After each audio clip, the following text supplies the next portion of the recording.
Bonjour, good morning everyone. Excuse me interrupting your head down time.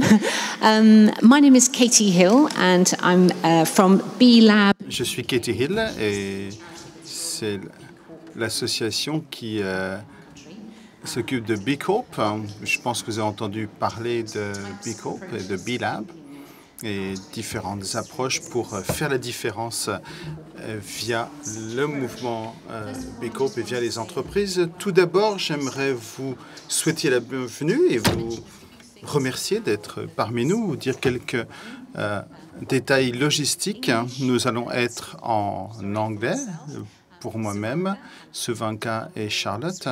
Et on passera au français pour Abdoulaye et je vous présenterai tous ces gens. Donc, si vous avez votre casque, vous pourrez comme ça passer. Et en gardant votre casque, vous aurez toujours l'information dans votre langue.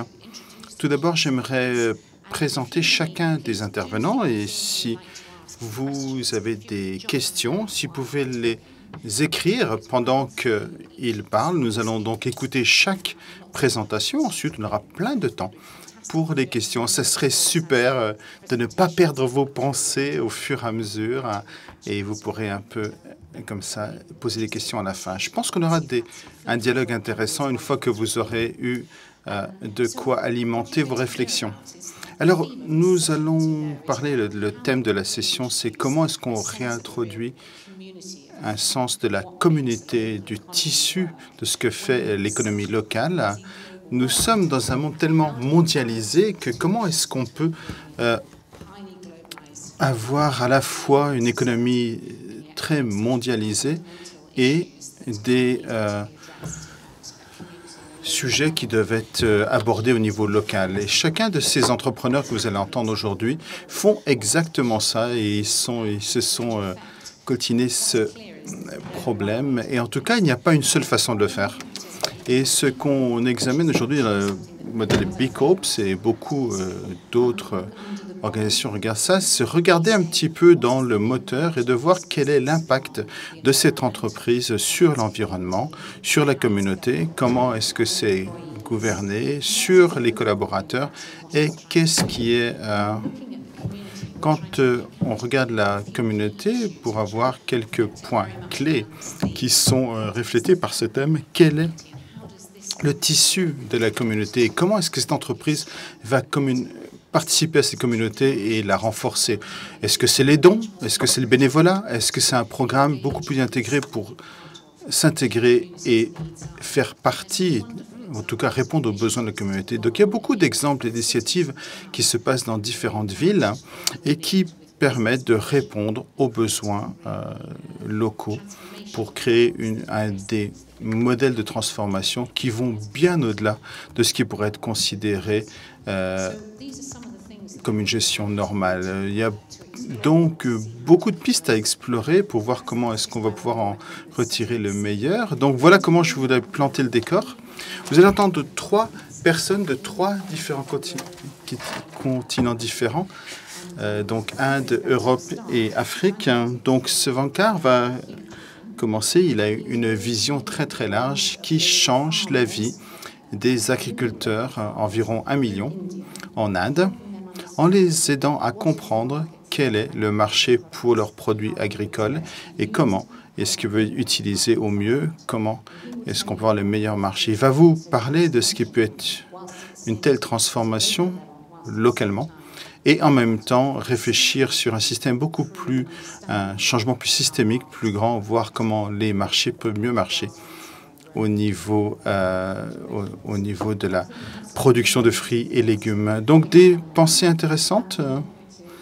Ensuite, on entendra Abdoulaye qui parlera de Happy Afrique, qui est son programme qu'il a mis en place il y a 2 ans au Sénégal, qui s'adresse à 2 problèmes. Donc, la population, la croissance de population, comment est-ce qu'on gère les déchets, et particulièrement des problématiques de l'hygiène féminine et comment cela peut être complètement refait et changé pour aider et comprendre, former les femmes et les soignants et leurs enfants qui sont affectés par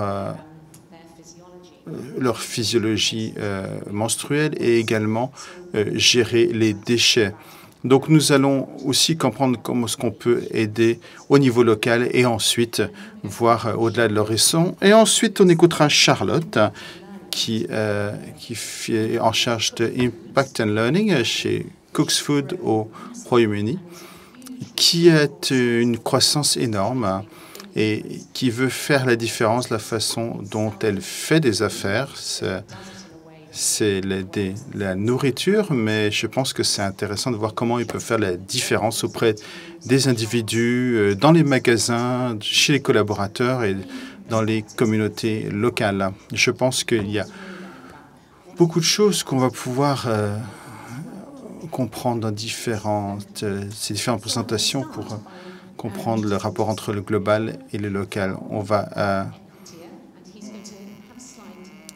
Nous allons ici vous montrer des diapos sur l'écran, mais n'oubliez pas de noter vos questions. Merci. Souvankar, c'est à vous.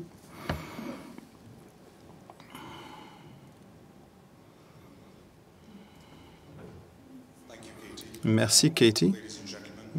Mesdames et messieurs, bonjour. La première chose avec laquelle je vais commencer, c'est vous poser des questions.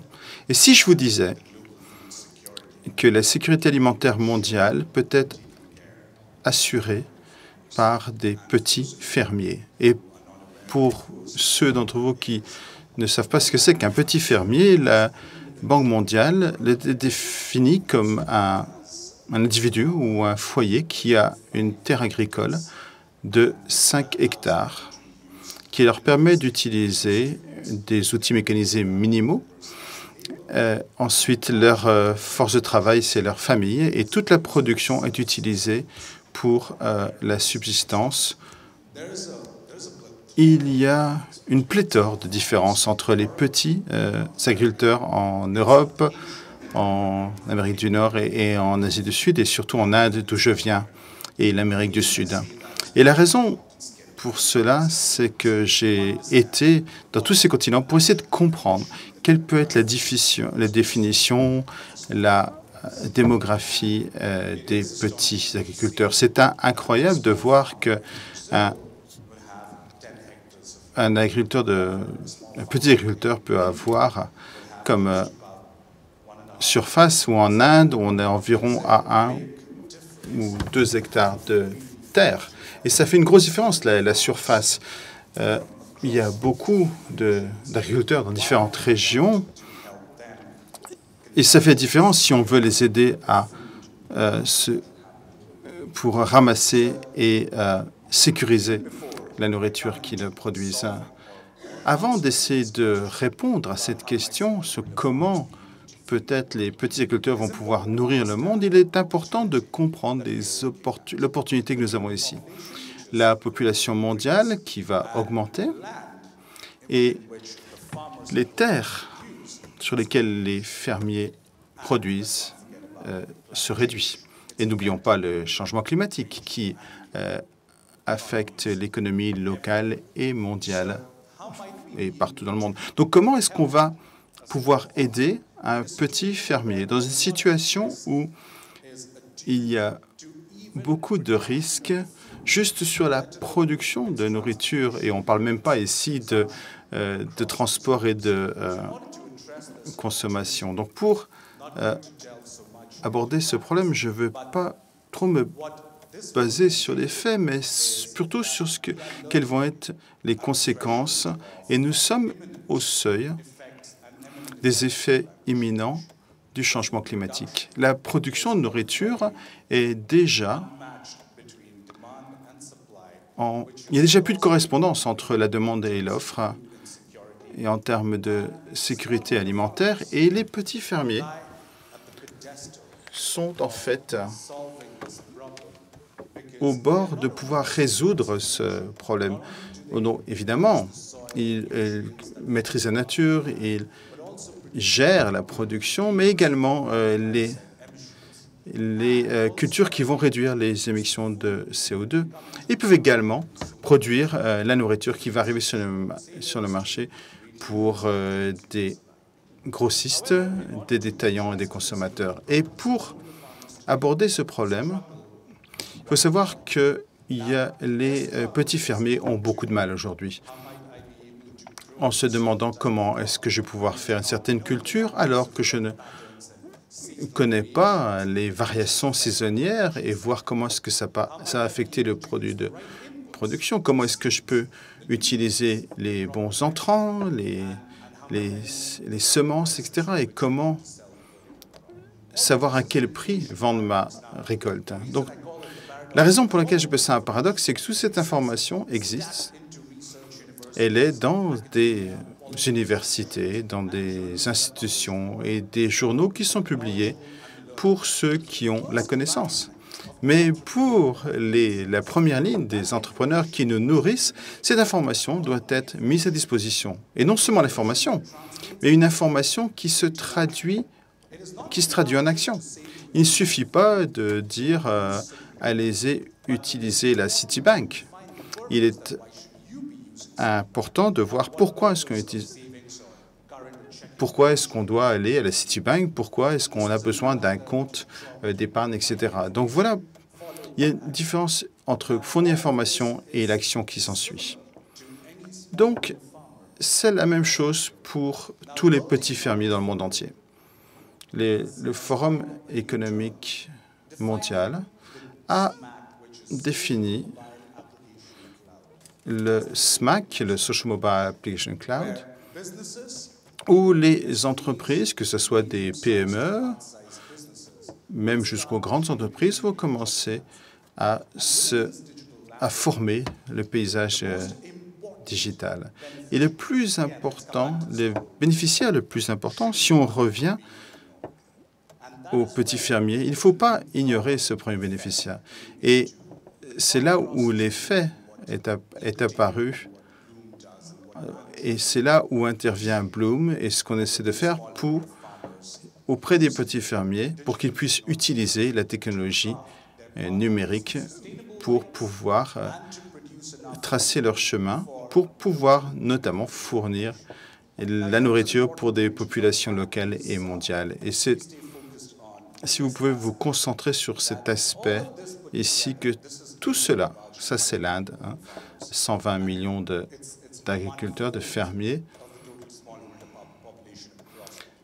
qui est donc l'Inde a 25% du marché et au-delà, on a 2,3 trillions de dollars mis sur l'investissement et le retour sur investissement dans tous les domaines. Et en retour, le marché dont on parle, le paysage numérique, dans le Nord, on est dans un marché de 11 milliards de dollars. Donc, je pense qu'il y a vraiment des opportunités de marché pour différents types d'entrepreneurs sociaux qui développent des pratiques pour utiliser les entreprises comme une force au bénéfice des petits fermiers. L'une des choses les plus importantes au cours des années sur lesquelles j'ai travaillé, je suis passé d'un village à l'autre en Inde, on a compris que ces fermiers n'ont pas besoin d'une seule solution à un problème, parce que le problème de l'agriculture est complexe. Il faut tout savoir, il faut avoir toute l'information suivie par les actions pour aider à faire croître les récoltes. Et donc, pour aborder une solution aussi complexe que ça, ou plutôt un problème complexe, il fallait avoir des solutions complètes. Complètes, exhaustives, qui ne soient pas uniquement locales, mais qui puissent se transformer en un changement systémique et qui puissent être ensuite dimensionnés au niveau mondial. Parce que on parle ici de 500 millions de petits fermiers. Et je ne suis pas le seul du marché qui va essayer d'avoir un impact sur eux. Mais là où je vais pouvoir être un pionnier avec différentes parties prenantes qui travaillent dans ce domaine et pouvoir les aider en ayant ces différentes parties prenantes dans le système. Pourquoi déterminer la réponse sur ces 6 dernières années.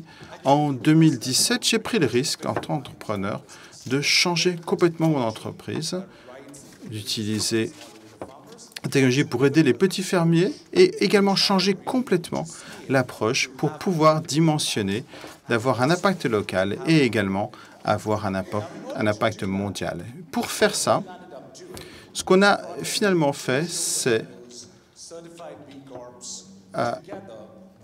élargir cela à des entreprises qui ont travaillé dans d'autres endroits comme Fairtrasa en Amérique latine et les Caraïbes et Cotir, principalement en Asie du Sud, qui ont eu des approches similaires pour définir et avoir un développement qui soit remontant pour les petits fermiers.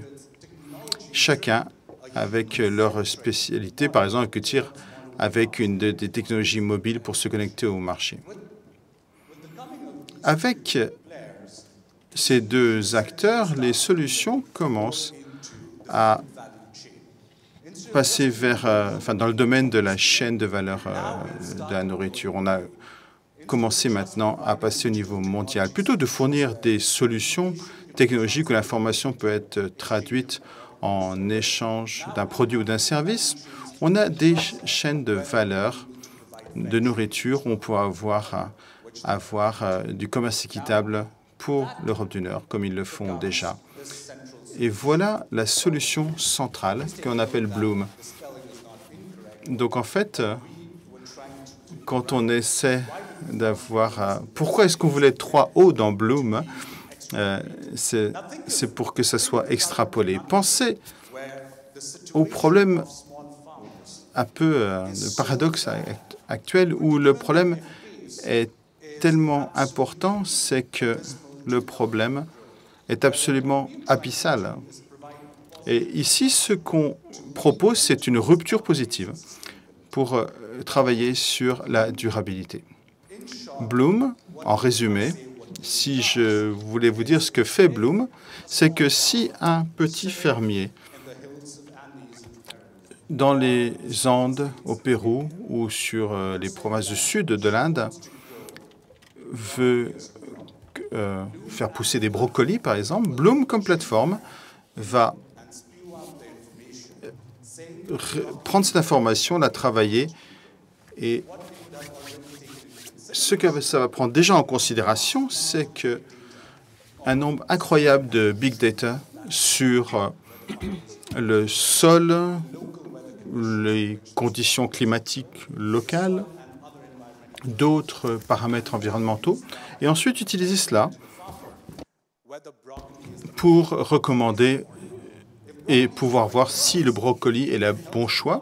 Et si c'est le cas, ensuite, ça va aider le fermier à trouver les entreprises qui fournissent les semences et également tous les agents nutritifs. Et une fois qu'on a récolté le brocoli, on va montrer le prix auquel on peut vendre ce brocoli localement. Et si on a Fairtrasa qui l'achète, également le marché pour le commerce équitable. Donc ainsi, les fermiers ont les bonnes informations au bon moment et ensuite, pour en savoir davantage sur les interactions par rapport aux différentes parties prenantes. Et si cela est possible, c'est que on veut faire en sorte que ces communautés puissent avoir accès à tous les services, l'information, le marché et également l'utilisation des données, les big data qu'on a pour créer des analytiques simples que puissent utiliser pour les petits fermiers ou avoir accès à un gros fournisseur et de savoir si le marché de Mexico est meilleur pour l'avocat, par exemple, et de voir la situation actuelle pour appliquer l'intelligence artificielle et le big data à l'agriculture pour pouvoir correspondre à la définition de la 4e révolution industrielle. Comme je vous l'ai dit très rapidement, les 3 différents aspects, Et comment est-ce qu'on est arrivé à faire ça? Il est important de noter qu'on parle ici de deux sortes différentes de fermiers. Et ces fermiers peuvent à peine gérer leur propre vie et ensuite ils ont des tablettes et des smartphones. Est-ce que ça va pas être trop cher? Comment est-ce qu'ils vont pouvoir répondre à ces besoins? Pour pouvoir répondre à ça, je vais prendre un exemple en Inde. En Inde, 120 millions de fermiers et une proportion utilise les smartphones, utilise surtout des devices Android, qui sont les moins chers et sont les utilisateurs directs. Ils peuvent utiliser l'application tout de suite et peuvent avoir accès à une pléthore de services et de solutions. Et donc, les trois quarts restants, donc on peut avoir des coopératives, des collectifs de fermiers qui sont des institutions qui aident à ces transactions avec le marché et à avoir un pouvoir de négociation supérieur. Donc, ce sont par exemple les syndicats. Ces collectifs sont importants et il est important de les utiliser. Et dans ce collectif, nous avons également identifié des membres de la communauté locale qui font partie de ce village ou ce groupe de villages pour aider les fermiers dans leurs transactions. Les meilleures analogies, de nouveau, ça va être le magasin de quartier où vous allez chercher les petites courses. Et donc, en fait, cette personne est dans la communauté. Et dans cette communauté, cette personne va faciliter les transactions que Bloom offre en leur apportant cette solution. Voilà pourquoi nous avons mentionné que c'est un modèle centré sur l'homme. Donc, ce sont des humains qui travaillent sur la plateforme qui aident les fermiers qui ne peuvent pas utiliser cette technologie pour qu'ils ne soient pas ignorés et ne pas laissés sur le côté. Voilà pourquoi l'inclusion est importante. Et on peut parler d'entrepreneurs qui appartiennent au même village, de la même communauté. Ça peut être les enfants des fermiers eux-mêmes qui veulent avoir une meilleure opportunité sans avoir à migrer vers des zones urbaines. Ce qu'on a également établi, c'est des connexions du marché et une connectivité locale sur le marché. Et enfin, ce que je présente ici, c'est l'aspect de localisation, d'inclusion et de démocratisation. La localisation implique toutes les parties prenantes, depuis les fermiers, les membres plus éduqués de la communauté, les entreprises telles que les engrais bio, toutes les personnes qui peuvent les aider à avoir accès à des meilleures semences, les institutions financières, les banques et les compagnies d'assurance, parce qu'ils ont la puissance des données pour leur apprendre à comprendre quelle indexation on doit faire sur l'assurance. Les acheteurs, évidemment, les consommateurs finaux comme nous tous. Et l'inclusion, c'est de permettre à chaque partie prenante de jouer son propre rôle sur le marché, sans avoir à leur dire précisément que c'est ce qu'ils ont besoin de faire. Le chemin pour utiliser Bloom et pour avoir Bloom, c'est assez extraordinaire. Et eux-mêmes vont pouvoir voir les bénéfices ne sont pas uniquement en réduisant leurs coûts ou en augmentant leurs revenus, mais également une relation sociale plus supérieure entre la communauté et les fermiers, qui est basée sur la confiance qui vient avec cette solution et pouvoir trouver une solution qui va être le plus bénéficiaire aux fermiers. Et quand j'ai parlé de démocratisation, c'est exactement la vision sur la première diapo où j'ai parlé de la démocratisation de l'avenir de l'agriculture. Ce sont des choses locales, hyper locales par nature. Néanmoins, les facettes et les contours qui vont affecter les fermiers est mondial. Et ce phénomène mondial est apporté par l'utilisation de la technologie pour permettre aux différentes parties prenantes qui sont déjà dans l'écosystème de pouvoir continuer à prendre part, mais sur la base de données. Et également permettre à tous de pouvoir jouer sur le même niveau. Les fermiers ont le choix s'ils veulent travailler avec cette société-là ou s'ils veulent vendre ailleurs. Les fermiers ont le choix de dire s'ils veulent le niveau de prix de leurs produits. Et tout cela amène une justice dans le système, une équité. Et ce n'est que le début, puisque nous allons pouvoir ensuite voir comment c'est l'aspect le plus important qu'on voudrait faire pour l'avenir, c'est-à-dire le futur de l'agriculture. Ayant commencé en Inde, et l'un des villages de mon père, qui est le plus facile pour moi, petit à petit, on est en train de travailler sur 4 pays et on espère d'être présent dans 30 pays. C'est une grosse tâche, c'est très ardu, une vision que nous avons, mais cela est suivi par cette mission sous-jacente qui est que la machine que nous avons construite, Bloom, que nous avons créée, comment est-ce qu'on pourrait faire entrer dans cette machine une meilleure connaissance sur les fermiers que la connaissance qu'ils ont d'eux-mêmes. Mais évidemment, c'est à vous de juger, mais ça ne doit pas faire peur, puisque c'est la façon dont on est convaincu que les fermiers vont pouvoir être la force motrice des solutions basées sur les données. Merci de votre attention.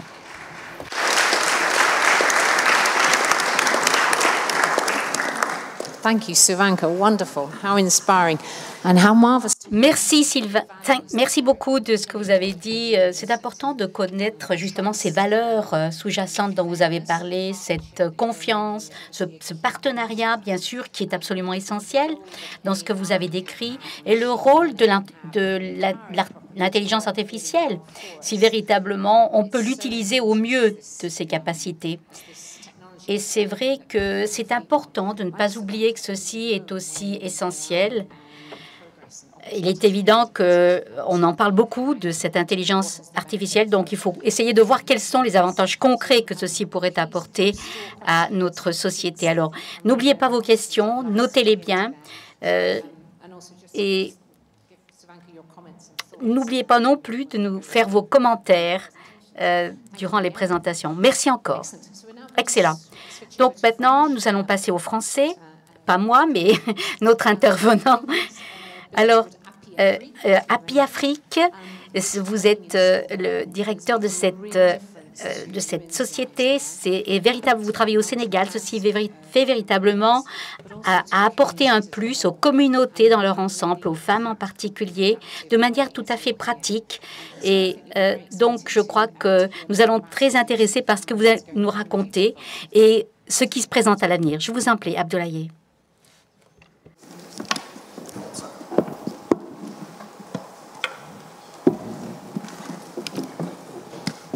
Ça marche. Merci, Cathy. Alors, moi, je vais vous parler de quelque chose au Sénégal et en Afrique en général, que deux choses. Quelque chose que tout le monde voit et personne n'en parle pas. Qu'est-ce que personne ne voit et personne n'en parle. Donc, moi, j'ai fait mes études en France. Je suis resté pendant plus de 23 ans. Et chaque année, j'allais en vacances au Sénégal. Avec mes enfants, je restais dans ma famille, à Dakar, tranquille. Tout se passait bien. Il y a 10 ans, je me suis dit, bon, je vais essayer de visiter le Sénégal parce que je connais plus la France que le Sénégal. Je commence à visiter le Sénégal. Qu'est-ce que je vois partout dans les plages? Je ne sais pas si vous êtes allé en Afrique. Qu'est-ce que je vois? Des couches sur les plages.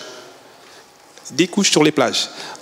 Je me suis dit, mais il y a un souci ou quoi? Parce que ça, je ne l'ai jamais vu. Ayant vécu au Sénégal, en France pendant longtemps, je ne me suis pas rendu compte de ça. Quand j'allais en vacances au Sénégal, uniquement resté dans les villes. Et une autre chose, au détour d'une discussion avec ma petite nièce, elle me dit, mais tu sais, je ne sais pas qu'est-ce qu'on parlait. Elle me dit, mais tonton, tu sais, moi, quand j'ai mes règles, je ne vais pas à l'école, quoi. Je lui dis, mais comment ça? On est en 2018. c'est ma famille, quoi. Il y a des choses qui sont inimaginables, que moi, en tant que garçon, je n'imaginais pas. Donc, pourquoi on a créé ça? C'est vraiment... on ne se rend pas compte. J'ai essayé de faire des études pour voir qu'est-ce qui se passe, c'est quoi cet impact-là. C'était ces deux gros problèmes. Je me suis rendu compte qu'un gamin de 0 à 3 ans, il produit 1 tonne de déchets. 5000 couches de table. Et en Afrique, au Sénégal particulièrement, que je connais très bien, on n'a pas de système de gestion des déchets.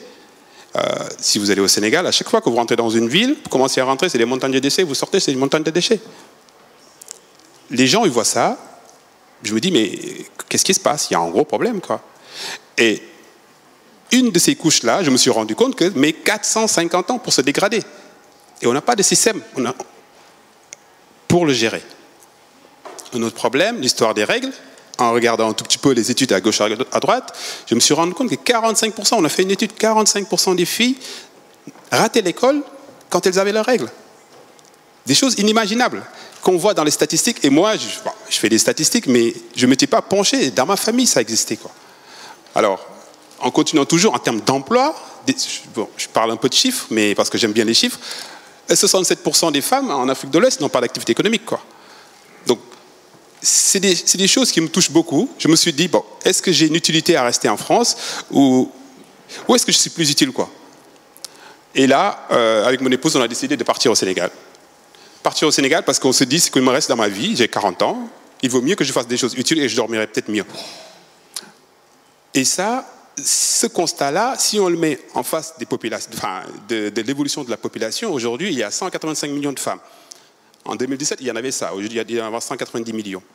L'année prochaine, dans 5 ans, il y en aura 223. Et 67% de ces femmes-là n'auront pas d'activité économique. Si personne ne fait rien, et ça va continuer. Moi, je dis pareil pour les gamins.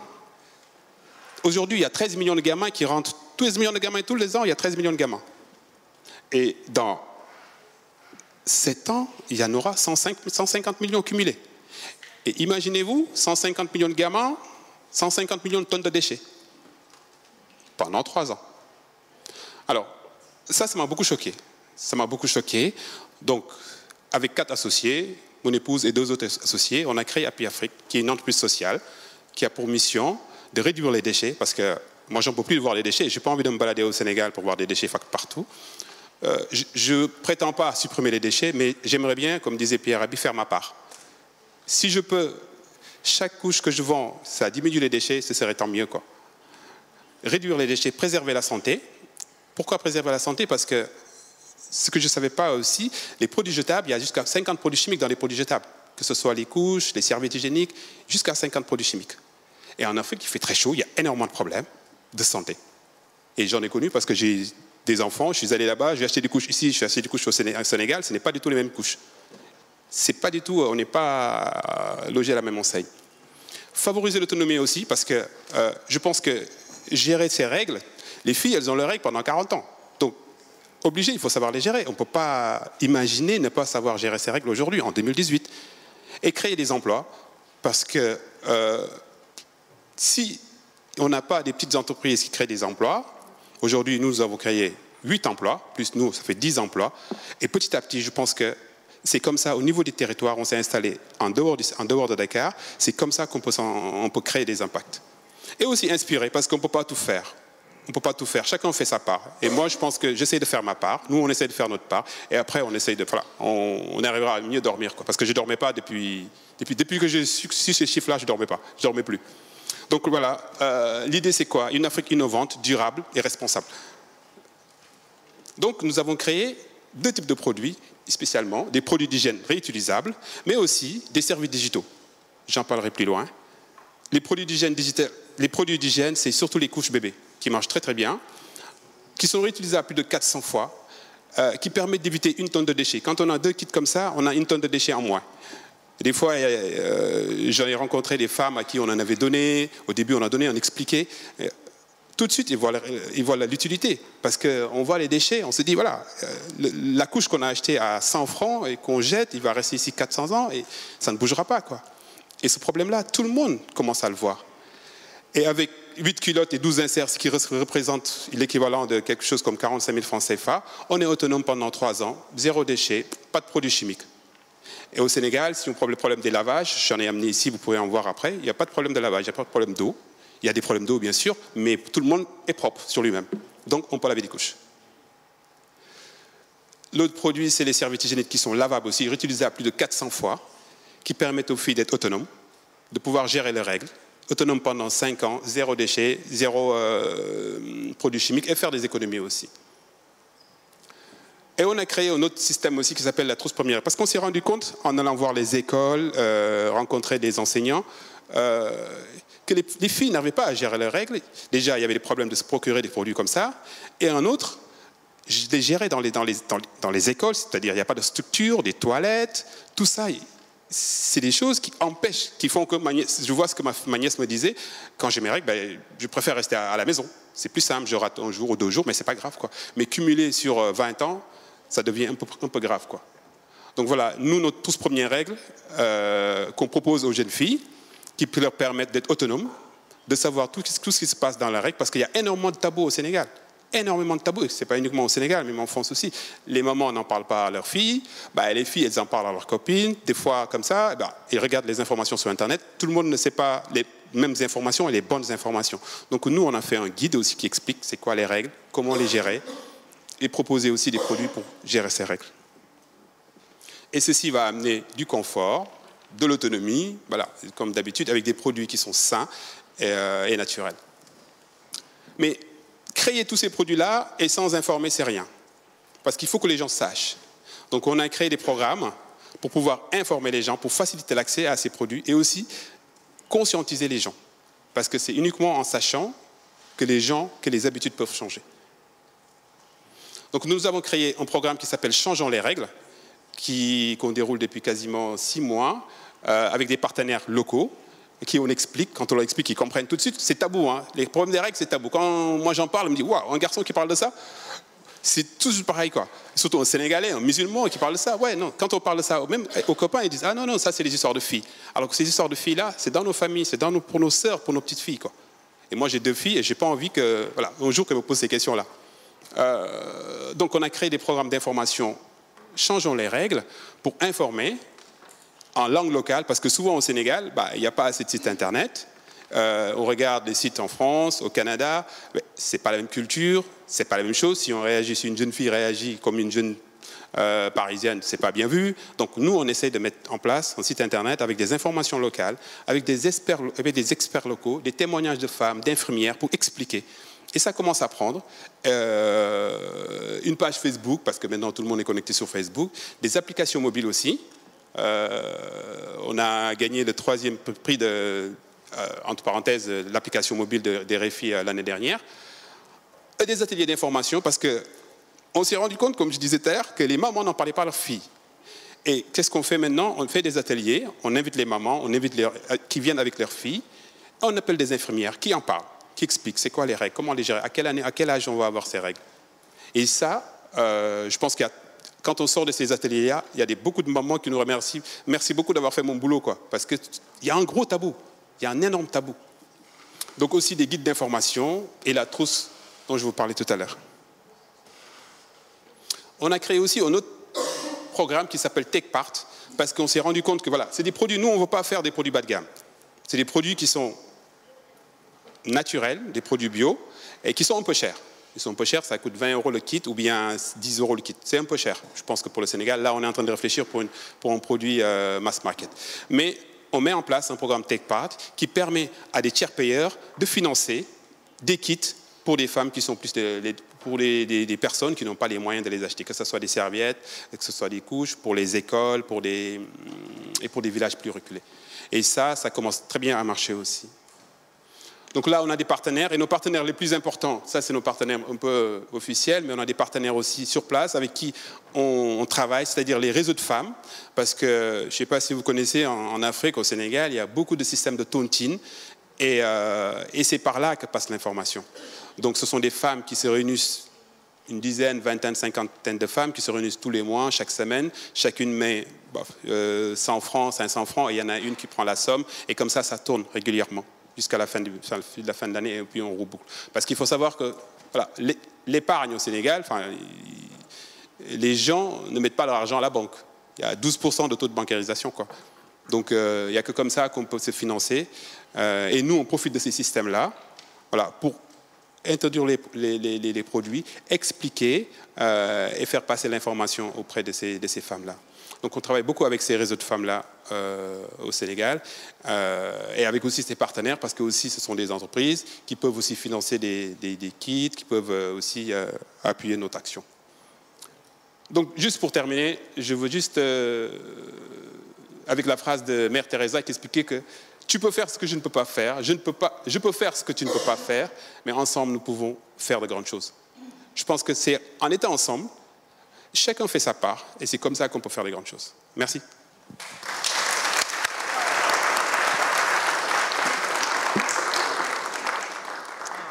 Fantastic. Thank you so much. What a wonderful, inspiring story. And how lovely this Histoire magnifique, cette histoire aussi de partenariat qui ressort dans toutes les histoires qu'on a entendues. On ne peut pas faire les choses tout seul, mais ensemble, on peut faire des montagnes. Appli Afrique, c'est un mouvement, une campagne, mais c'est aussi une entreprise en quelque sorte, puisqu'on change le monde grâce à un réseau aussi, et en ayant néanmoins une affaire. Et c'est un exemple fantastique de changement global, local et systémique aussi. Est-ce que vous voulez poser une question?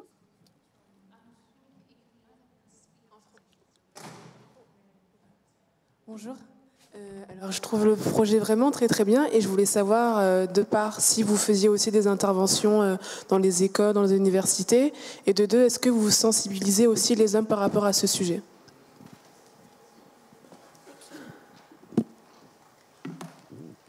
Oui, on a commencé, je ne vais pas montrer toutes les photos, mais notre atelier se trouve juste en face d'un lycée qui compte 2000 élèves. Et on fait énormément de campagnes, les journées de la femme, on travaille avec elles, on fait des campagnes dans les écoles, dans les maternités. Nos produits ont été testés dans les pouponnières. On travaille beaucoup avec les réseaux qui sont sur le terrain. Parce que je pense que c'est la proximité. Comme le sujet aujourd'hui, c'est territoire, PME et territoire, c'est uniquement au niveau local que ça marche. Parce que les gouvernants, ils font que suivre. Si ça ne marche pas au niveau local, ils ne vont jamais inventer quelque chose.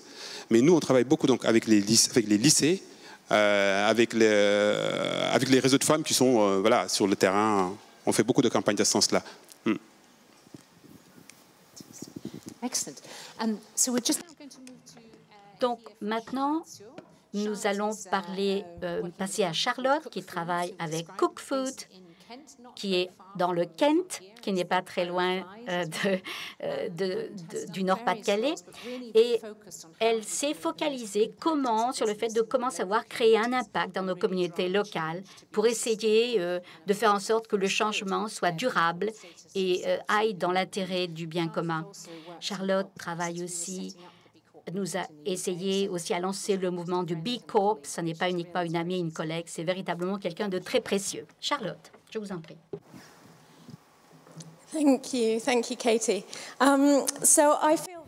Merci, Katie. Je me sens vraiment très petite après avoir parlé après Abdoulaye, parce que là, on est vraiment dans une entreprise totalement différente, entendu, des entreprises qui ont été créées pour résoudre des problèmes sociaux, mondiaux et locaux. Et je pense que même si je suis très fier de travailler pour Cook, nous ne sommes pas du tout sur la même échelle, du tout. En fait, mais c'est le même thème. Je pense que le même thème dans toutes ces présentations, une petite organisation qui s'est créée pour résoudre un problème par rapport à une entreprise normale qui voit comment est-ce qu'on peut résoudre des problèmes en utilisant des modèles normaux. Je ne sais pas si ça vous parle. Donc, je vais en parler un petit peu de ça aujourd'hui, de ce point de vue de Cook. Si vous vivez en France, je pense qu'on peut comparer ça à Picard. En fait, nous faisons des choses,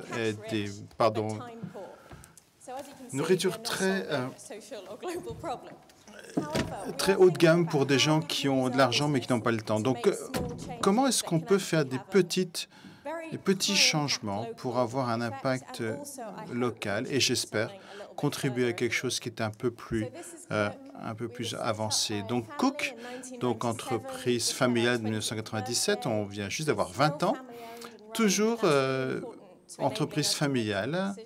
C'est très important pour les décisions qu'on a prises. Cette année, on a employé notre 1000e personne. Moi, j'ai rejoint il y a 4 ans, on n'avait que 600 personnes. Donc, on a une grosse croissance rapide. On est également intégré verticalement. On fait toute la nourriture nous-mêmes. On a nos propres systèmes de distribution et entrepôts et nos magasins dans tout le Royaume-Uni.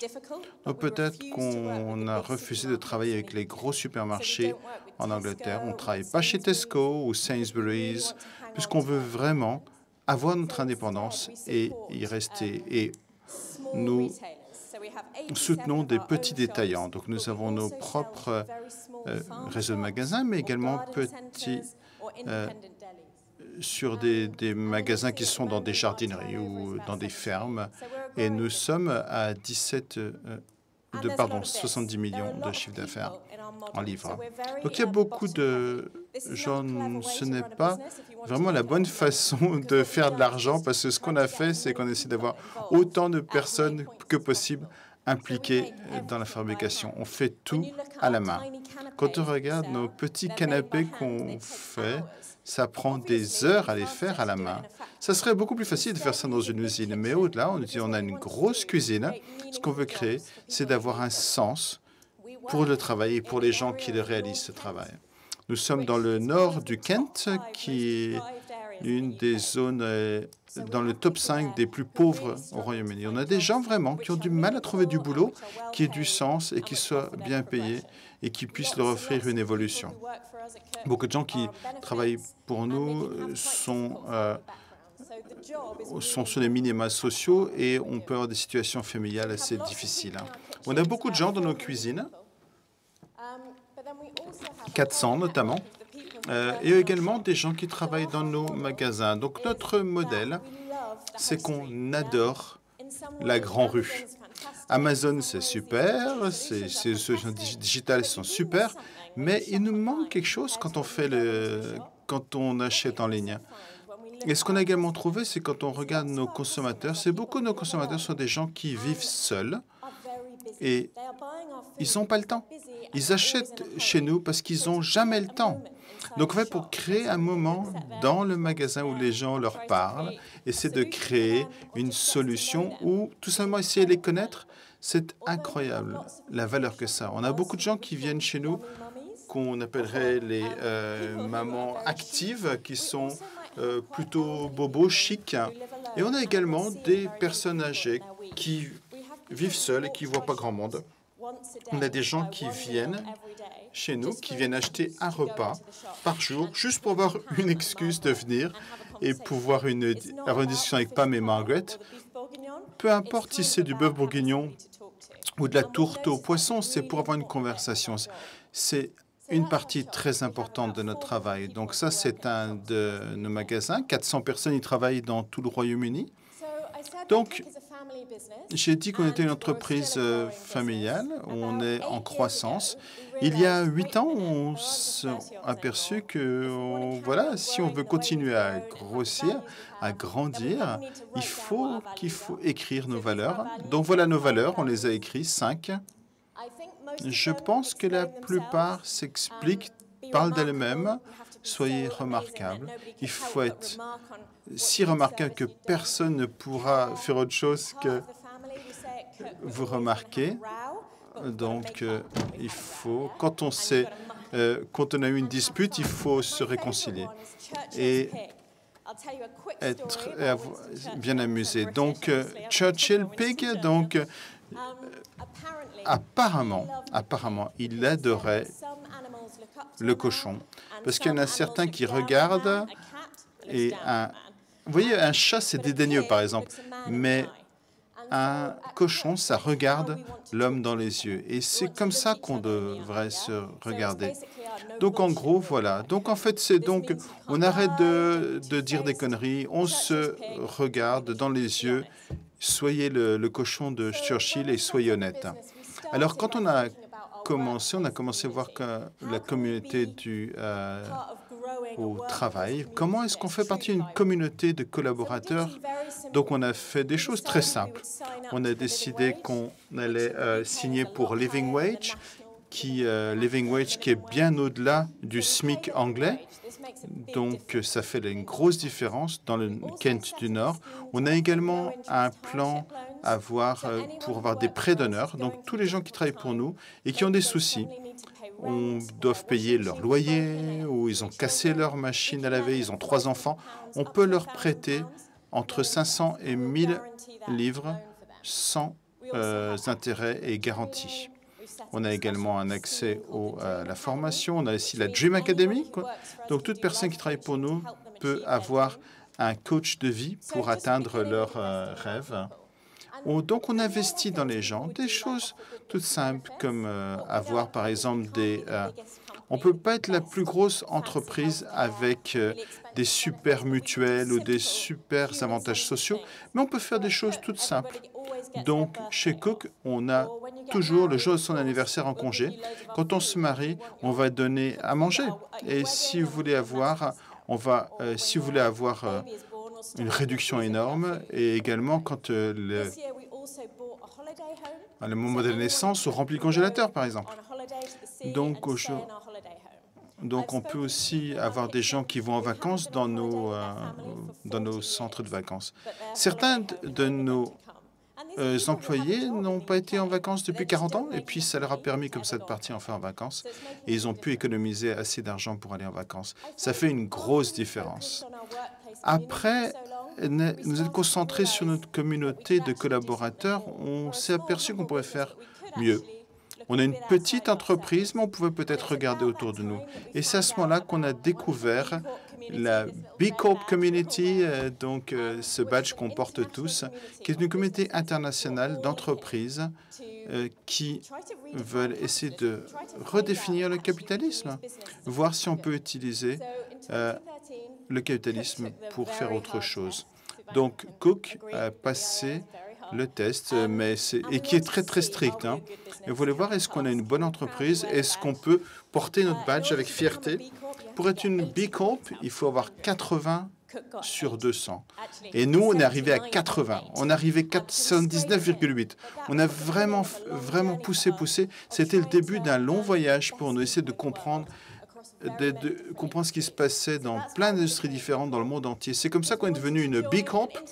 On voulait rejoindre une communauté internationale de gens d'où on pouvait apprendre. Et avec Cook, on adore la nourriture. On voulait trouver les gens avec qui on pouvait jouer et avoir le plus de plaisir. Cette communauté est devenue une communauté où on s'est amusé, où il y a vraiment des relations très profondes et plein d'amis dans le monde entier. Et comme on travaille dans une zone industrielle horrible, c'est super d'avoir des gens en Patagonie ou en Californie ou dans toute l'Amérique du Sud et on peut apprendre des choses. Et c'est vraiment super quand vous êtes sur une île qui a décidé de partir, la communauté la plus internationale. Et ça fait du bien d'apprendre. Je ne parlerai plus du Brexit, promis. Ça fait du bien d'avoir une communauté plus large. Le B Corp a changé le dialogue qu'on a eu avec tous nos fournisseurs. Et chez Cook, je pense qu'on fait 150 références, plein de différents types de mets, et on a beaucoup de fournisseurs, beaucoup de fermiers de protéines, mais également, vous imaginez, tous les légumes frais qu'on utilise tous les jours. On sait qu'on fait partie de cette grosse chaîne de supply chain internationale aux épices indiennes. On fait partie d'une communauté de fermiers dont on parlait tout à l'heure. Et on veut poser la question aux gens qui nous fournissent. Qui est-ce qui ramasse ces haricots verts au Kenya? Est-ce que les gens sont bien traités? Est-ce qu'ils sont bien formés?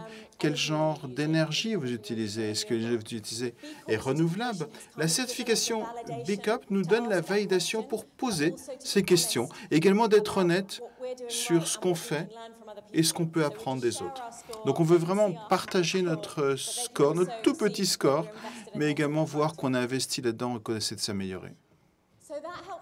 Donc, ça nous a aidé de réfléchir en dehors de la communauté et également réaliser qu'il faut trouver comment expliquer ce qu'on essaie de faire complètement fou avec cette entreprise familiale. Il y a 2 ans, on a passé beaucoup de temps à dire qu'est-ce qui nous fait nous lever le matin, on a des idées, créer une relation. Et la raison pour laquelle on fait la fête avec nos fermiers et qu'on prend une bière avec eux, c'est parce qu'on adore avoir des relations avec les gens. On veut nourrir les relations avec les gens avec qui on travaille. Et ça nous a beaucoup aidé de voir ce que ça veut dire pour la communauté. On sait qu'on veut nourrir les relations avec les gens sur le travail, sur le lieu de travail. Ça a commencé comme ça.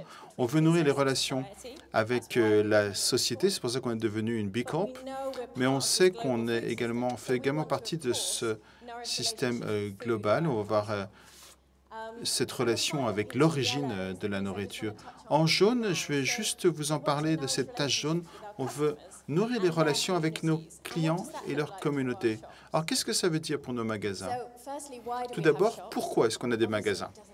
Évidemment, d'un point de vue financier, c'est totalement ridicule. Ce serait beaucoup moins cher de livrer directement à partir de notre boutique en ligne. Mais comme j'en ai parlé, on a trouvé que nos magasins peuvent faire quelque chose de différent qu'on ne peut pas faire par un site web. C'est pour ça qu'on a décidé de créer des communautés autour de ces magasins qui sont dans la rue principale. Et il y a également, on peut faire plus. Donc chaque jour, chez Cook, chaque jour où je travaille, j'entends une histoire différente de gens qui travaillent dans nos magasins. Et ce sont des histoires extraordinaires. L'autre jour, c'était un client qui me disait elle n'avait pas entendu de nouvelles de son beau-père depuis 2 jours. Peut-être qu'il ne m'a pas appelé. Et donc, elle a eu un appel du magasin et lui ont dit on a été un petit peu inquiet de Bob parce qu'il n'est pas venu chercher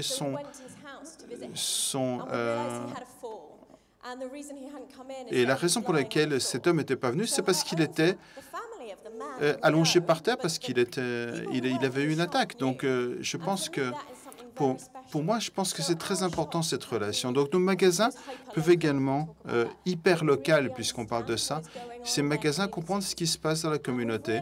Et on s'est aperçu que chez Cook, on a toujours dit aux gens qui sont dans l'entreprise, si vous avez besoin de donner quelque chose gratuitement, si vous avez besoin de quitter le magasin pour aller porter ça dans une voiture à 2 rues de là, faites-le et on ne vous posera jamais de soucis. Mais on veut aller également plus loin. Cette année, on a inventé quelque chose qui est toujours une expérience. Ça s'appelle la carte CARE. Et ce que ça fait, c'est une carte magique qui donne à celui qui est là 30% de réduction pour 1 an.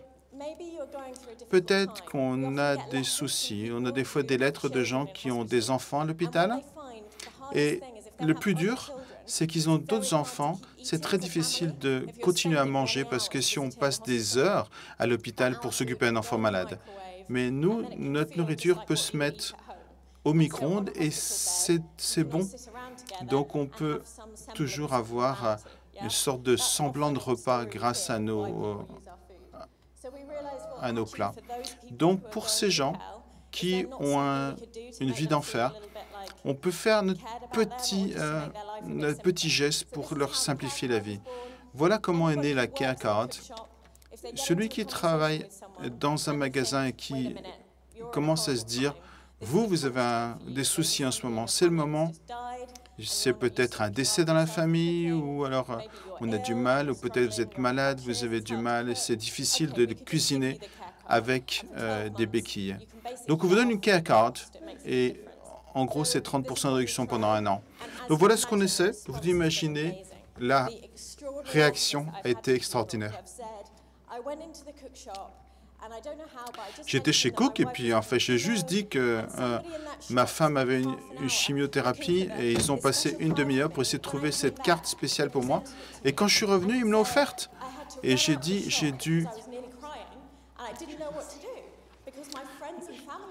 partir du magasin parce que j'avais larmes aux yeux. Et Mais les gens dans le magasin ont su comment me faire sentir spécial. Donc, c'est pas grand-chose, mais tous ceux qui ont un magasin peuvent le faire. Et voilà ce qu'on essaie de faire chez Cook. Donc, voilà la care card. Comment est-ce qu'on construit ces relations profondes avec nos clients dans la rue principale. Et autre programme qu'on a, ce sont des gens qui organisent des événements locaux. Je pense qu'on a déjà eu des syndicats de femmes au Sénégal et on a une sorte d'association des femmes et ils peuvent utiliser nos plats pour faire une levée de fonds, ou peut-être dans la synagogue, à l'église, au temple. Ils ont peut-être une fête des voisins. Et des choses que l'on peut sortir du congélateur, ça simplifie la vie. On voit aussi beaucoup de personnes âgées qui essaient de faire un repas ensemble, mais ils ont perdu la confiance. Donc, s'ils peuvent acheter un plat tout fait de chez nous, ça les aide. Donc, on leur donne une réduction. On appelle ça les cuisines de quartier. On fait ça depuis 4 ans. On a eu 361 événements de quartier. Donc, c'est pratiquement un par jour. Donc, c'est super parce que nos plats sont juste une petite partie de ça, mais on peut aider ces événements à un moment où on sait que la solitude et l'isolement, est quelque chose de très grave. Donc, comment est-ce qu'on peut utiliser nos plats pour créer des communautés, des relations plus profondes? La dernière chose dont je voulais parler, c'est un programme qu'on a formalisé l'année dernière ou il y a 2 ans. Chez Cook, on a toujours été intéressé de voir comment est-ce qu'on peut trouver des talents là où d'autres gens ne cherchent pas. Et on sait qu'il y a beaucoup de gens qui viennent travailler pour nous ont le sentiment que chez Cook, on leur donne la chance qu'ils n'ont pas eue ailleurs. Et donc, ce qu'on demande aux gens, c'est de réfléchir à un moment dans votre vie où vous avez fait quelque chose où vous avez été vraiment honteux de le faire. Vous vous souvenez comment c'était? Vous vous souvenez d'avoir fait ça? Et maintenant, imaginez que toutes les personnes que vous savez et les gens que vous ne connaissez pas vous appellent par ce nom-là, par cette action. Si vous avez été infidèle, vous avez menti, vous avez harcelé quelqu'un. Et on vous connaît uniquement par ce côté-là.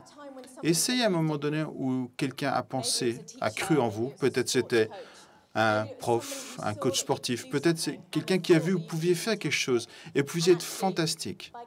Et en travaillant avec eux, vous avez découvert des nouvelles choses qui vous appartiennent. On veut que vous passiez de la première impression à la deuxième impression. Et voilà ce qu'on fait dans notre programme Raw Talent. On offre du travail à des gens qui ont plein de barrières à l'emploi. Peut-être qu'ils ont fait une peine de prison, peut-être qu'ils ont eu des problèmes mentaux, peut-être qu'ils ont eu des problèmes où ils ont été sans domicile fixe. Et RAW, ça veut dire prêt à travailler. Et ils ont juste besoin d'une petite aide. C'est toujours pas très grand. Pour l'instant, on a offert 62 emplois à ces gens qui avaient un problème d'accès à l'emploi. C'est des gens qui travaillent dans nos magasins, dans nos bureaux et dans nos cuisines. Et c'est incroyable. Ça donne des nouvelles opportunités à des gens qui ont abandonné. Et c'est pas uniquement la personne, mais toute la cuisine voit qu'il y a quelque chose de remarquable qui arrive dans la vie de cette personne. Chaque fois qu'ils rentrent à la maison, dans leur réseau, leur famille, leurs amis, les gens voient que grâce au travail, ils peuvent changer leur propre vie. Et on voit un effet incroyable sur les communautés d'où viennent ces gens. Donc, c'est notre programme Raw Talent et c'est un investissement de la communauté et la personne veut faire un jeu de mots Dent in North Kent, donc faire une petite action. On travaille dans les prisons, voir ce qui se passe. On sait que les gens qui sortent de prison et ont un emploi ont beaucoup de chances de rester dans l'emploi et beaucoup moins de chances de retourner en prison. Voilà ce qu'on essaie de faire. Donc, juste pour conclure, on peut tous réfléchir à un moment donné où on a construit des relations grâce à la nourriture et j'espère que vous partagiez un biscuit à la pause tout à l'heure ou partagez. Je sais que les Français le font très, très bien et Vous avez raison. Et comment utiliser vos produits pour réfléchir à construire des relations plus profondes? Comment utiliser l'idée au cœur de l'organisation, ce que vous faites pour créer des relations? Voilà ce qu'on veut faire. On veut nourrir des relations. On sait que la croissance de la communauté peut répondre à des problèmes globaux. Ça commence au niveau local. Et je termine. C'est marrant. C'est incroyable, Mère Teresa, pareil qu'Abdoulaye, c'est incroyable. Hein? On n'a pas partagé nos présentations, promis. Donc on dit ça chez Code, et je vais le dire en anglais cette fois-ci. Je peux faire des choses que tu ne peux pas. Tu peux faire des choses que je ne peux pas, et ensemble on peut faire des choses incroyables. On a une petite PME avec des problèmes mondiaux, mais avec un petit peu de chance, avec ces micro-relations, partout dans le monde, on peut commencer à construire la communauté mondiale qu'on veut construire. Merci de votre attention.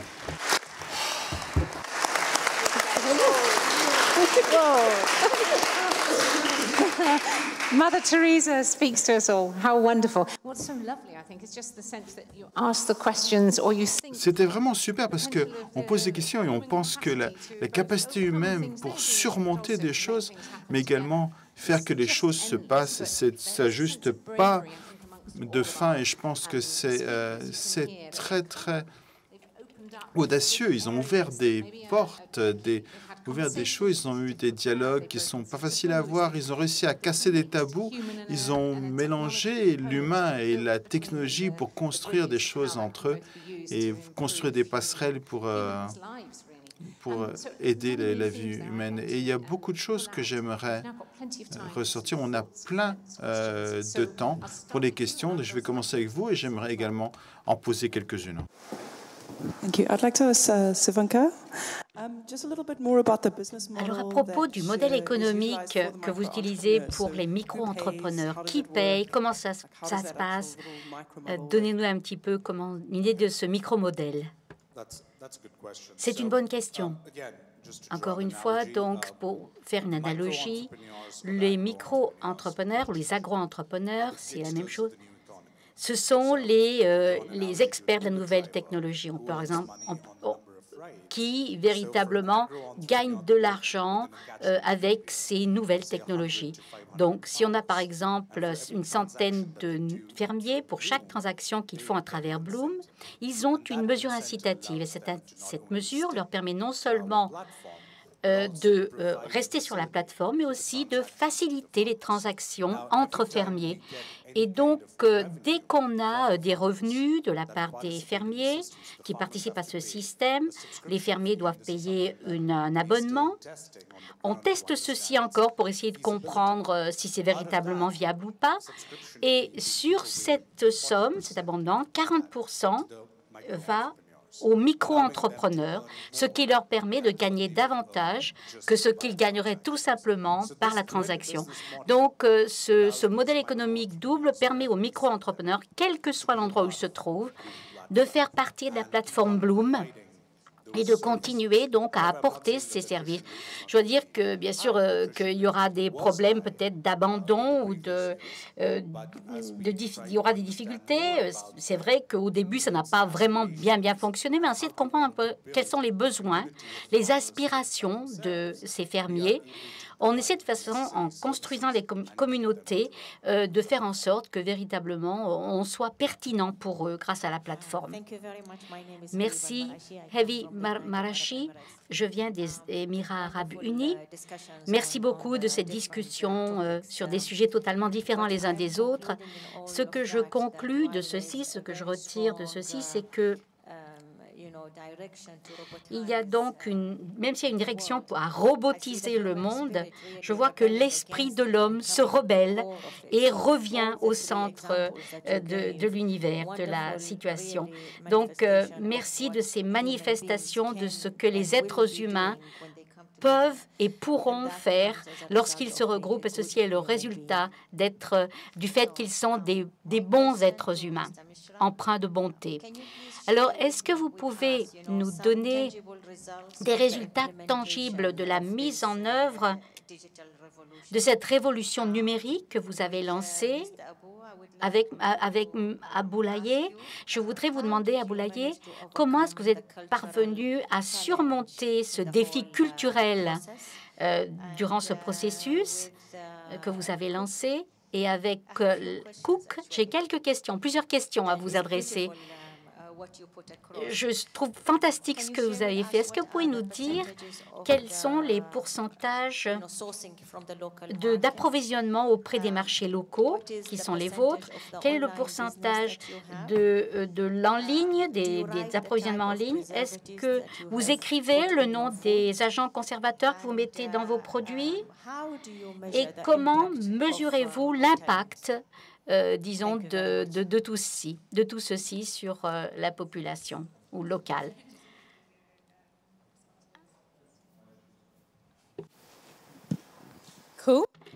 Alors, d'accord, je commence. Donc, j'ai eu 3 questions. Le pourcentage d'approvisionnement des marchés locaux, le pourcentage en ligne et comment est-ce qu'on mesure le raw talent. Alors, à Cook, un jour que j'espère qu'on sera 50% végétarien, ce n'est pas le cas pour le moment. Une forte proportion de nos repas sont faits à base de viande. La viande vient du Royaume-Uni. 90% de la viande, de la protéine, vient du Royaume-Uni. Donc, c'est local parce qu'on est une petite île. La seule viande qui ne vient pas du Royaume-Uni, parfois on a de l'agneau qui vient de Nouvelle-Zélande. Donc, j'espère que ça répond à l'aspect local. Et je dirais que 75% de nos ingrédients viennent de l'Europe, mais essentiellement viande du Royaume-Uni, et on ne sait pas ce qui se passera après le mois de mars. Alors, on croise les doigts parce qu'on a beaucoup de produits qui viennent d'Europe. Alors, pour ce qui est en ligne, pour l'instant, ce n'est qu'une petite partie de notre affaire. On a environ 30% qui provient des magasins qui sont à notre nom, 30% de nos concessions, par exemple les Farmers Market, et on a aussi un marché en ligne qui croît, qui tourne autour de 20% en moyenne. Et enfin, la dernière question, le raw talent. Ça n'est que le début, on n'en est qu'au balbutiement. Qu'est-ce qu'on doit mesurer? Comment on doit mesurer? Est-ce qu'on doit mesurer le bonheur des gens? Combien de temps ils travaillent avec nous? Nos réussites majeures viennent de personnes qui ont travaillé avec nous pendant quelques mois et qui ont véritablement pu obtenir le travail qu'ils voulaient faire. Par exemple, il y a un ancien prisonnier qui est venu chez nous. Et c'est la première fois qu'il a pu avoir un boulot puisqu'il était en prison depuis l'âge de 15 ans. Donc, c'est bien pour moi. J'espère qu'il va partir. Il est avec nous depuis 8 mois. Il devrait être libéré dans les mois qui viennent parce qu'il travaille avec nous lorsqu'il n'est pas en prison. J'espère qu'il va partir, mais je dirais que même si ça n'est pas énorme, c'est un bon signe. On essaie de trouver une manière plus humaine de mesurer ceci. Donc, ce sera une alliance de personnes qui restent. Si les gens restent plus de 6 mois, c'est bon. Ça veut dire que c'est bon sur leur CV. Et puis, on est en train de mettre au point un système. Lorsque les gens arrivent, ils peuvent classifier, se donner disons, une note sur, par exemple, différents points. Par exemple, est-ce que j'ai un bon entourage? Quel est le niveau de ma confiance? Est-ce que j'ai confiance en moi? Est-ce que je sais construire des rapports avec les gens? Est-ce que j'accepte que les gens me fassent un retour sur ce que je fais? Et lorsqu'on on répond à ces questions et on voit comment on peut essayer d'améliorer leur score. Je pense que tous ceux et celles qui travaillent à Cook, on l'a fait pour environ 1 millier de personnes. On travaillera avec leurs rapports, avec les personnes qui les dirigent, et voir un petit peu comment ceci évolue. Mais ce n'est que le début. Je vous le dirai dans 1 ou 2 ans pour savoir où on en est. Abdoulaye? Merci, Charlotte. Alors, nous, comment on surmonte ce défi culturel? C'est vrai que ce n'est pas facile dans les pays africains, dans les pays musulmans, surtout. Donc, nous, on a 2 solutions. Enfin, en ce moment, c'est surtout pour l'information, informer. C'est pour ça qu'on crée des programmes. Le programme Changeons les règles, par exemple, qui nous permettent de communiquer avec les jeunes, les mamans, les ateliers qu'on organise. Et ça marche vraiment. On est vraiment très content de ça. Et l'autre aussi, communiquer auprès des chefs religieux. Là, on est en train de mettre en place un programme parce que les chefs religieux ont beaucoup de pouvoir. Beaucoup de pouvoir. Parce qu'au Sénégal, je donne souvent l'exemple du Sénégal, il y a deux confréries qui sont très, très puissantes, les Mourites et les Tidjanes. Si on arrive, là, on essaie de faire vraiment du lobbying pour pouvoir parler avec ces chefs religieux, expliquer ça, parce que c'est des tabous religieux aussi. Donc, pour essayer de lever ces tabous-là, on essaie de parler avec les chefs pour qu'ils puissent communiquer avec les gens. Passer par ce canal-là, je pense que c'est très important. On note aussi par l'exemple. Parce qu'on participe au mouvement Zero Waste qui existe en France, on essaie de l'implanter aussi au Sénégal, montrer qu'on peut ramasser les déchets, faire des actions simples. Et rien que moi, dans ma boutique, dans mon quartier, souvent on me dit, parce que au Sénégal, l'histoire des déchets, c'est très compliqué. Quand on va acheter, par exemple, les gens, ils achètent souvent au détail. Le matin, ils vont acheter leur petit-déj. Qu'est-ce qu'ils font? Ils achètent. Il y a le boutiquier qui leur donne un petit gobelet en plastique, une touillette, un petit sachet où il y a le lait, un autre sachet où il y a le café. Il y a quasiment 5 déchets concrets. 5 déchets. Alors, moi, qu'est-ce que j'ai fait? Ce que je faisais en France depuis longtemps, c'est que moi, j'ai plein de sacs en tissu. Quand je viens, je donne le sac. Et maintenant, ce que je dis au boutiquier, je vais te fournir des sacs comme ça, tu vas leur donner aux autres. Par l'exemple. Vraiment par l'exemple, parce qu'il n'y a que comme ça. On ne peut pas imposer, on ne peut rien imposer aux gens. Il faut les inspirer et leur montrer que voilà, c'est possible de changer. Et au niveau des couches, c'est pareil. Autour de moi, bien sûr, on en vend. Ceux qui ne peuvent pas s'en procurer, on leur donne au moins le premier. Moi, tous les gens qui travaillent avec moi, quand ils ont des enfants, je viens, j'amène des couches. Tout le monde est impressionné. Et c'est comme ça. Petit à petit, après les gens, ils viennent, ils expliquent. Et c'est comme ça qu'on lève les tabous, quoi.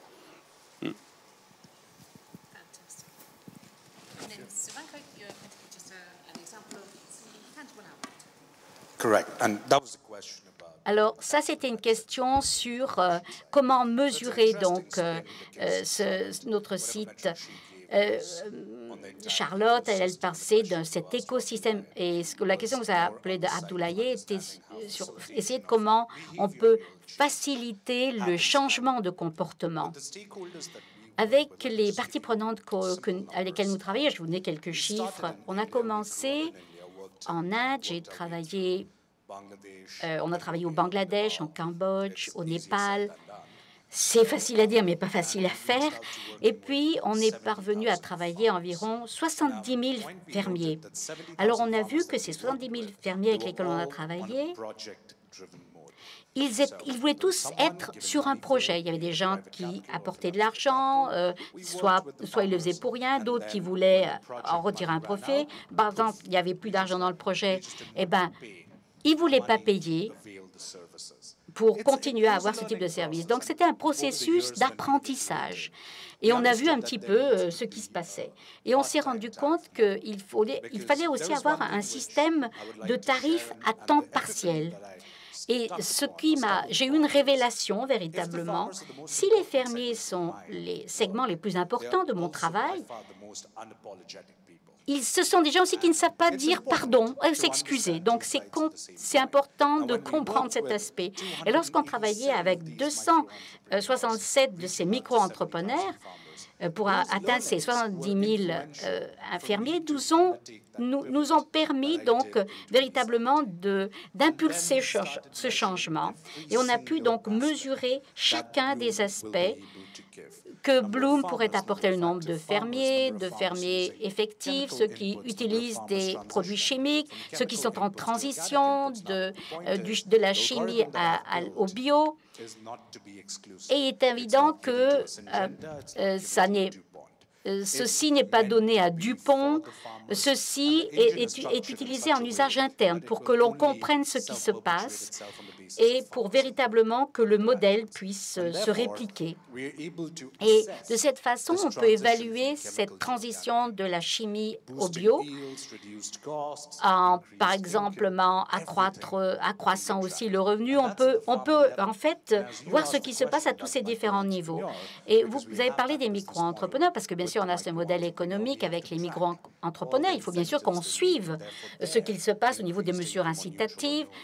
Et pour savoir combien ils gagnent d'argent grâce au système, il peut y avoir des cas où il n'y a pas de revenus. Ça dépend d'une région à l'autre. Les sociétés, les achetés aussi font des études sur ce type de marché pour voir un petit peu quel a été le changement minimal qu'ils ont pu obtenir grâce au fait qu'ils ont eu accès à ce groupe de fermiers. Le fait qu'on soit un écosystème particulier, on doit mesurer les résultats et l'impact à travers tout le système. J'espère que j'ai répondu à votre question. Merci. De B Corp, on dit il faut mesurer ce qui est important. Il y a des moments où tout est important, donc c'est important de savoir ce que l'on ferait sortir. Nous n'avons plus beaucoup de temps. Est-ce qu'on peut avoir 2 ou 3 questions? Et après, vous aviez une question, je crois. Ici, il y en a une autre là. Je voulais simplement vous poser la même question à propos du modèle économique aux 2 intervenants. Lesquels vous avez parlé de votre modèle économique. Je voulais savoir, savoir comment vous avez commencé, comment vous avez été financé. En Afrique en particulier, je crois que les gens n'ont pas beaucoup d'argent, n'ont pas beaucoup de ressources, donc vous donnez beaucoup de choses gratuitement. Comment est-ce que vous vous y retrouvez, quoi? Comment est-ce que vous avez peut-être parvenu à trouver des investisseurs, des partenariats? Comment est-ce que vous avez ce qu'on appelle des coopérations gagnant-gagnant? Le micro. Merci pour toute l'explication que vous avez chacun donnée sur la façon de créer de la relation humaine avec de la relation économique. C'était vraiment passionnant. La question que je pose surtout à Abdoulaye, et les autres aussi, et surtout à Abdoulaye, pour impulser des business comme cela, il y a un investissement humain pour changer les comportements, pour former des entrepreneurs, pour changer des relations d'affaires. Nous, on est confrontés à ça en Afrique, au Bénin. On expliquera ça demain. Ça représente un investissement humain énorme. Comment vous le financez, cet investissement de départ? Et puis 2, sur ces modèles économiques qui donnent envie, il y a des vraies menaces également sur d'autres modèles économiques très capitalistiques. En Afrique, il y a des produits d'importation qui tuent beaucoup de relations préexistantes. Voilà. Abdoulaye, est-ce que tu peux nous en parler un petit peu?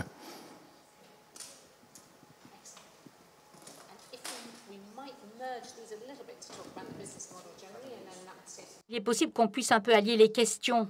Donc, voyez un peu si on arrive à regrouper les 2 choses. J'ai une question à Charlotte. Je crois que c'était très intéressant, votre vision des choses, votre modèle aussi. Mais comment est-ce que vous pouvez transférer vos idées dans une grande société? Je parle de ma propre expérience. Moi, j'ai habité à Londres pendant 5 ans et j'ai commencé à travailler dans une petite coffee shop, mais qui faisait partie d'une grande société. Et moi aussi, j'aurais aimé avoir un rapport avec les clients parce que j'ai vu qu'il y avait beaucoup de gens qui étaient seuls, des personnes âgées en particulier. Donc, comment est-ce qu'on peut transférer cette idée dans une grande société, donc à la Starbucks? Moi, je travaille pour une B Corp en France.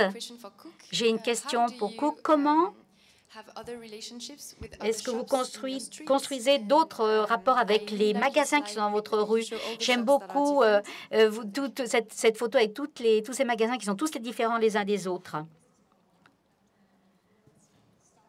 Alors, on commence avec Abdoulaye. Merci beaucoup. Comment on s'est financé? Au début, moi, j'ai fait un départ volontaire à mon travail ici et j'ai tout financé de ma poche pendant 2 ans. Et depuis l'année dernière, on a eu un financement d'une fondation pour acheter la matière première. On se rend compte que, en fait, quand on a des produits, on explique, on peut les vendre. Au début, c'est sûr qu'il y a un financement initial. Donc, j'ai mis tout l'argent que j'avais dessus. Et là, moi, je ne voulais pas faire de prêts. Parce qu'en Afrique, les prêts, c'est à 12%, 15%, c'est des taux d'usure. Je n'ai pas envie de faire ça. Donc, j'ai eu un prêt à taux 0 d'une fondation qui a vu ce qu'on faisait, qui a apprécié ça. Et actuellement, il y a des business angels qui nous approchent pour pouvoir financer notre développement. Donc là, on se pose la question. Parce que c'est toujours, quand on est financé par d'autres, on a des conditions à remplir et on n'a pas envie de faire, de faire comme les autres ils font. Donc on n'a pas envie de vendre notre âme au diable aussi. Donc on réfléchit beaucoup à comment, si on peut y arriver tout seul, on essaiera d'y arriver tout seul. Mais actuellement, c'est vrai que bon, on n'a pas de gros problèmes de financement.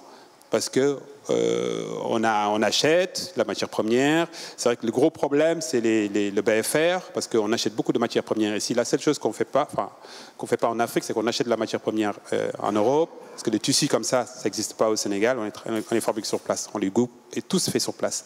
Mais le financement, c'est surtout ça, quoi. Au début, c'est de ma poche, mais après, on a eu un financement d'une fondation, et maintenant, il y a des business angels qui nous approchent. Le financement humain, c'est beaucoup de la formation et de l'éducation, de l'instruction. Parce que quand on a commencé, je donne un exemple, on a commencé avec 2 couturières. Elles habitaient à 12 km de là où on habitait. Nous, ce qu'on fait, le plus simple, je pense, il ne faut pas mettre la pression sur les gens. Ça ne sert à rien parce qu'ils ne vont pas travailler et ils vont mal travailler. Ce que j'ai fait, c'est que j'ai pris un appartement juste à côté de l'atelier.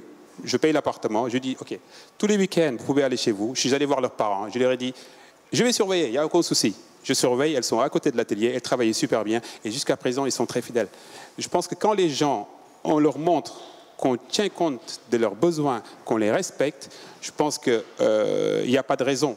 On n'a pas de turnover. Tous les gens qui sont venus chez nous sont restés pour l'instant. Les risques sur les autres business, effectivement, on gagne de l'argent. Okay, il faut qu'on gagne de l'argent, parce que c'est important de gagner de l'argent, mais pas à n'importe quel prix. Je ne veux pas gagner de l'argent à n'importe quel prix.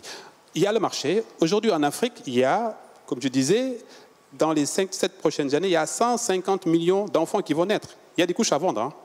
Donc, il y a des couches à vendre. Il y a des serviettes aussi à vendre. Donc, je n'ai pas envie de donner mon produit à n'importe qui pour qu'il le vende. Nous, on passe par des circuits.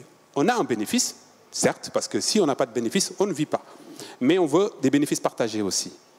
Et juste un exemple, je n'ai pas envie de donner mon produit à des grands supermarchés qui vont dévaloriser mon produit et qui empêcheront... je sais un tout petit peu l'exemple dont tu parles, je vais vous l'expliquer, parce que je suis allé voir les supermarchés m'ont appelé pour vendre le produit. Je vais les voir, je ne dirai pas quel supermarché, mais ils m'ont dit, nous, on sait que le produit marche, mais il est cher. On va baisser nos marges. Mais moi, depuis 1 an, je travaille avec d'autres distributeurs du coin. J'en ai une quinzaine. Je sais que si ce distributeur-là, il baisse ses marges, il va diminuer les prix et plus personne ne va gagner. Il n'y a que lui qui va gagner. Et c'est surtout des petits gestes comme ça que je n'ai pas envie de faire. Donc j'ai refusé simplement. Je préfère travailler avec des petits, des locaux, pour que moi je gagne et ils gagnent aussi. Parce que sinon, il n'y aura que lui, ce gros-là, qui va y gagner. Fantastic. Wonderful. This theme comes again. Charlotte, I think a couple of in the large... Alors, Katie ne parle pas dans son micro, on n'entend pas, mais bon. Alors, je vais répondre très rapidement. Je sais que le temps passe. Donc, pour les grandes sociétés, je dirais que une bonne manière de le faire, c'est de commencer petit. Parfois, les grandes organisations ont peur de donner le pouvoir de décision à leurs employés parce que ça pourrait faire une sorte de rupture. Donc, on commence par de petits programmes et on encourage son personnel à se sentir libre sur le lancement d'un programme. Par exemple, on peut, donner 10 cafés gratuitement par jour. Et il faut présenter un modèle économique. Il faut et surtout savoir pourquoi vous êtes là. Est-ce que vous travaillez pour une grande société de café? Les gens, vous n'avez pas de, par exemple, de personnalité. On peut demander à des... Par exemple, l'idée, lorsqu'on fait les choses avec les gens, c'est que les gens ont toujours des histoires à vous raconter. Et il n'est pas nécessaire d'aller dans un atelier pour savoir comment raconter les histoires. Et les gens racontent les histoires. Il faut essayer de trouver ce qui peut être vendu grâce à cette marque et commencer petit. Essayez ceci dans 2 ou 3 magasins et vous pourrez voir que ça marche. Et ce qu'on voit avec les événements communautaires ou de quartier, on donne 50% de notre nourriture gratuitement et ensuite 80 personnes essayent vos burgers, par exemple. Donc, les gens disent « Ah ben, c'est bon, après tout, ça nous plaît ». Donc, c'est une bonne idée aussi d'être généreux parfois. Et à propos de la question « Comment travailler avec les autres magasins ?» J'ai beaucoup cette question. Les autres magasins, ce qu'on fait à Cook, c'est qu'on a un programme où on donne une réduction commerciale de 20-30% parce que ce sont les managers qui décident. Et on peut donner des cartes aux gens qui sont dans les autres magasins, qui sont dans la rue. Et on a des événements où on fait on permet aux gens de goûter les produits et on demande aux négociants de la rue de venir aussi goûter ces produits. On leur donne aussi des réductions s'ils veulent eux-mêmes accueillir de tels événements. On fait donc de l'humain à l'humain pour que les gens utilisent les produits, nos nourritures. Tout le monde veut en fait devenir ami et connaître les autres. Donc, tout ce qu'on peut faire qui remet l'humain au centre, c'est une chose positive. C'est facile à faire en plus. Vous avez posé les questions à propos de la formation, comment on peut former les gens. Il n'est pas nécessaire de former les gens à être humains. Ils sont des êtres humains, ils le font déjà. Donc, ce qui est magnifique avec ce siècle, le financement, c'est comment est-ce qu'on peut retirer un peu d'argent de ces poches d'abondance qui existent et pour l'utiliser de manière humaine. C'est vrai qu'il y a beaucoup d'argent, il y a de l'argent qui est nécessaire. Il faut que les gens soient confiants, les gens soient eux-mêmes. Est-ce que c'est cher? Non. Parce que les gens sont heureux, sont en meilleure santé et tout s'améliore dans leur vie parce qu'ils sont de nouveau, ils se reconnectent à eux-mêmes. Et donc, de cette façon, ils sont plus efficaces et ils vous donnent encore davantage en termes de loyauté, de qualité de service. Et les gens ne seront pas malades. Quand les gens sont heureux, il n'y a aucune raison qu'ils tombent malades. Et ça, c'est contagieux. Excusez-moi, alors, je veux simplement vous laisser avec ces entrepreneurs qui sont véritablement fantastiques, n'est-ce pas?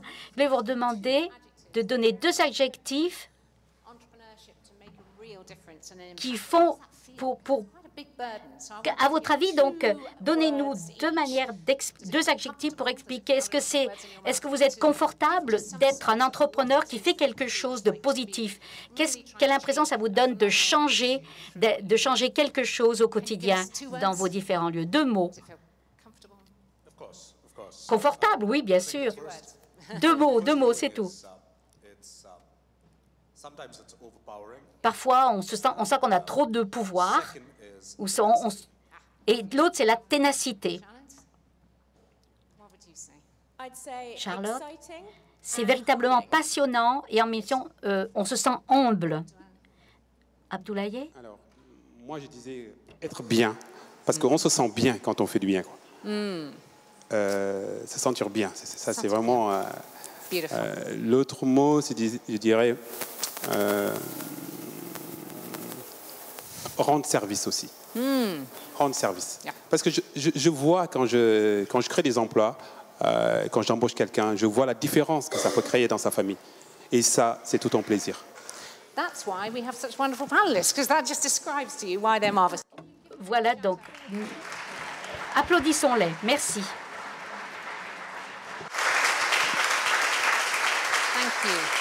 Thank you very much. And thank you so much to our organisers, to Réseau Alliance for all making it happen. I think you're all now meant to be in other sessions. Are we very late for the next sessions? It's okay. Good. Excellent. Thank you again for being a wonderful audience.